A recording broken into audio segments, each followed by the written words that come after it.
Podemos caracterizar o período do primeiro reinado no Brasil pelas produções agrárias, mas houve um crescimento urbano muito grande também. Os coronéis eram quem mandava basicamente no país, a política era toda ao redor deles e existia também o voto para quem ia governar. O voto era chamado voto de cabresto, onde os coronéis eles influenciavam quem ia votar em quem. Então não existia exatamente uma democracia correta. Todos os dias quando acordo, não tenho mais o tempo que passou, mas tenho muito tempo. Temos todo o tempo do mundo. O eixo principal da economia era a cafeicultura. E foi nessa época que foi criada a política do café com leite, onde os principais governantes eram de São Paulo ou Minas Gerais, então eles revezavam. Uma vez o governo era de São Paulo, outra vez Minas Gerais, sendo Minas Gerais o produtor basicamente de leite e derivados e São Paulo de café.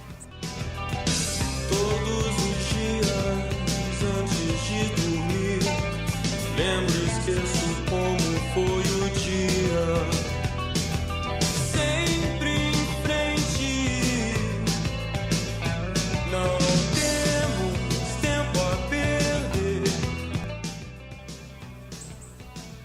Durante a Primeira República, diversas cidades brasileiras começaram um processo de urbanização.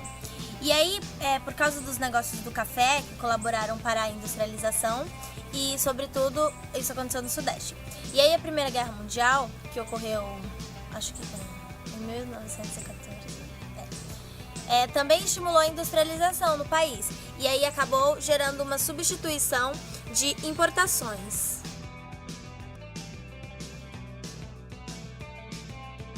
A vida urbana provocou várias mudanças no cotidiano das pessoas. E na Europa estava acontecendo uma revolução tecnológica. E isso afetava muito as cidades brasileiras. E aí foi um período marcado pelo otimismo e na Europa ficou conhecido como Belle Époque. O processo de imigração foi muito intenso durante a Primeira República. Nosso suor sagrado é bem mais belo que esse sangue amargo.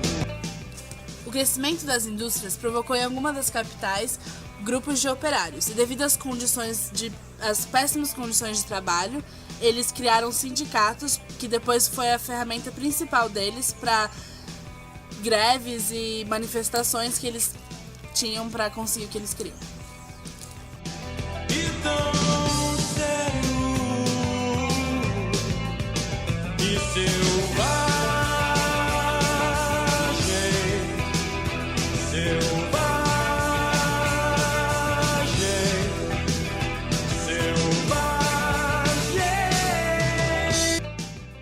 Durante a Primeira República teve vários movimentos sociais.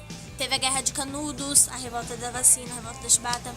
A Guerra de Canudos o líder foi João Antônio Conselheiro. Ele dizia ser enviado por Deus e prometia uma vida melhor aos sertanejos que aceitassem, que tivessem uma vida mais religiosa. E a Revolta da Vacina foi no Rio de Janeiro e foi com a grande população carente, como teve uma grande epidemia de varíola. Aí o governo decidiu ter uma injeção que iria acabar com isso. E aí teve muita revolta, porque ninguém queria tomar essa injeção. E aí teve a revolta da Chibata, que foi com marinheiros protestantes.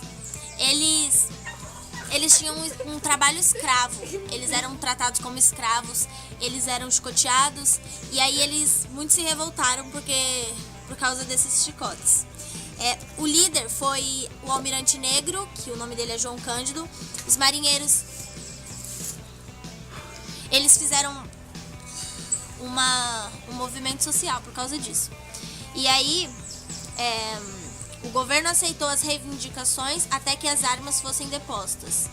Mas as chibatadas, no entanto, deixaram de ser praticadas por causa disso.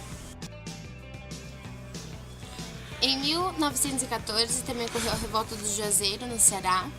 que ocorreu depois da eleição de Hermes Fonseca da Silva, e logo depois surgiu em 1920 o cangaço, que era o movimento contra a miséria no Ceará.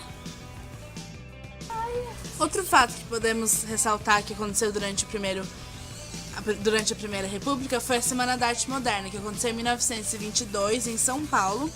Foi uma manifestação que foi criada para valorizar a cultura nacional. Então eles eram totalmente opostos e eles reprimiam qualquer coisa estrangeira, eles não queriam nada estrangeiro. Tudo que foi mostrado durante a Semana da Arte Moderna era valorizando a cultura nacional.